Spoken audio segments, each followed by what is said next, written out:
customer that came in, 4,000 miles on the car slash SUV, and when you have a low mile car like that, you know, management gets concerned that they want the car in and out. Let's please the customer. It's their first time in.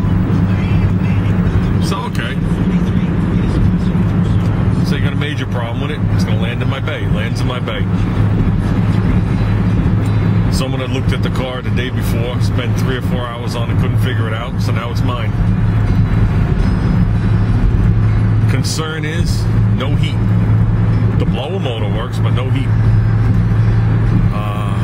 When you check the controls on the dashboard, you have all the different fan speeds, okay? But when you go through the different modes, which would be like AC, heat, depending on where it's coming out of, okay, none of those will change. It always comes out AC in your face. When you go to temperature, it always stays cold.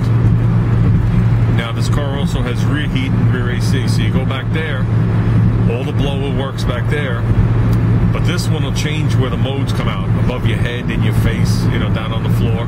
Still cold.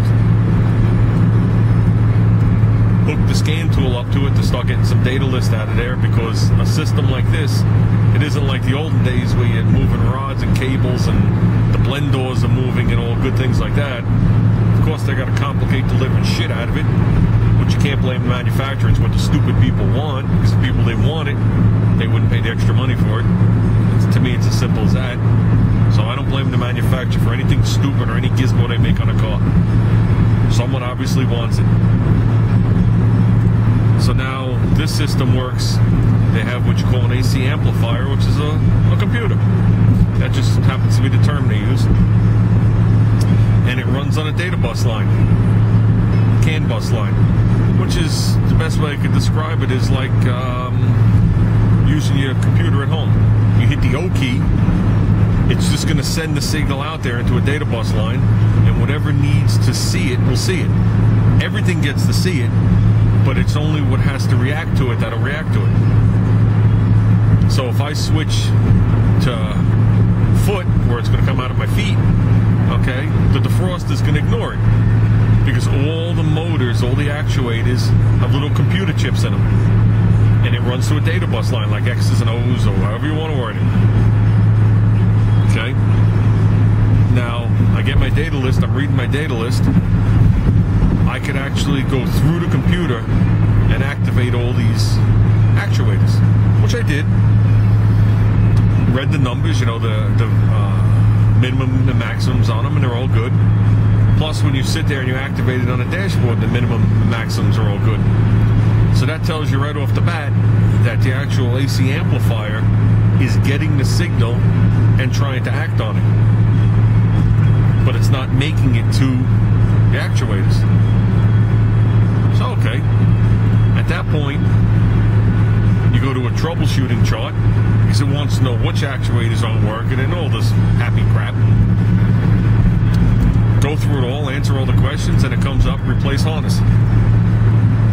So I'm like, okay, but I'm looking at the data list, and the data list says that the inside of the car, the interior cabin temperature is 135 degrees, which I know from previous repairs that means something's unplugged.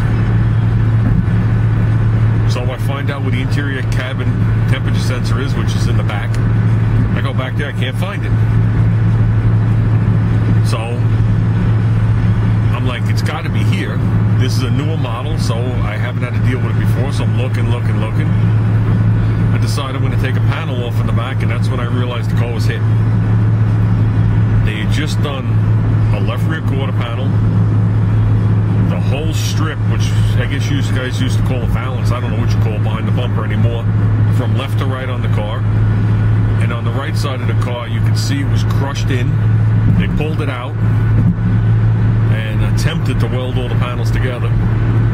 They used about 50% of the seam sealer they should have used, because I could see outside.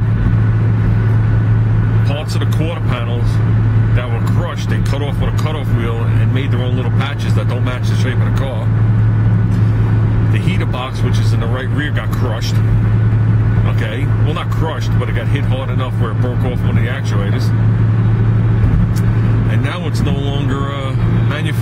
responsibility. Now it goes back to reopening up a body shop claim. So, and by the way, the taillights were held in with butyl tape. So we called the insurance company. The adjuster came down. I started pointing all the stuff out. He was just looking at me like, holy crap. Okay, here's the nightmare. See, everything is bent here. This part of the floor is actually so high that they had to shave the plastic panel to make it fit.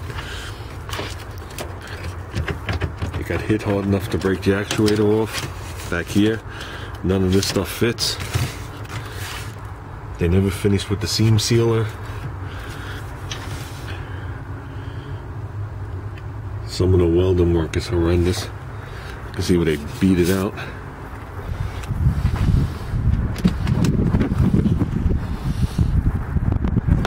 But this whole back piece was changed. This was straightened and part of it was changed. They did that corner. So it comes to a point and overhangs over the lens. That's no point. This one actually comes over and rounds over.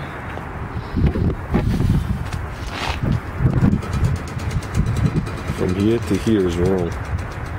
They must have a hell of a time getting that lens back in. Broke the connector here. That's on the other side of where the water comes in. That's where the water pours in right off the roof, which is going to run down and cause all sorts of havoc. So, harness is crushed right here. That harness runs to the front of the car. So you're talking about taking out the rest of the interior. Most of the stuff is out. This is just laying here on the back side. Obviously this is all out. So, just so you can have heat again. Here's what I'm talking about right here. These are little chips. So coming through this wire, there's another one back there. It sends the same signal through here. Okay, and sends a signal, we'll just pick a letter, Z. This is the only one that's going to read it. They're all going to see it. And this one knows to actually move. So there's one here, there's one here, there's one on the back side, and there's 3 up front. So that's the data bus line. And that, my friend, is damaged. And this box is $2,200 bucks. So, when you start adding this stuff up, this car might have been totaled. You never know. Like I said, just some of the stuff on this car is brutal. I'm not going to stand here and pick it all apart here. I even know the floor's buckled. Just with the floor being buckled, this car should have been totaled. This is actually higher than it should be. A lot of the panels I found being held on with double-sided tape. Hey, you can't see it, because I'm not going to be able to get the camera up there. Like I said, the taillights are held in with butyl tape. You can see the Bondo work right here. That, if anything, even if it all fit, that's unacceptable. So, who knows? I think after this car is fixed, if we do fix it, I think this thing's going to be a ton of problems. A ton. And like I explained to the insurance company, we have to do that box, that harness, and that temperature sensor, which would have plugged in right here through the side of the car, right here. It's supposed to be right there. So this panel was obviously changed, and they didn't get the one with the sensor sticking out. We have to do those items just to see if the system will work.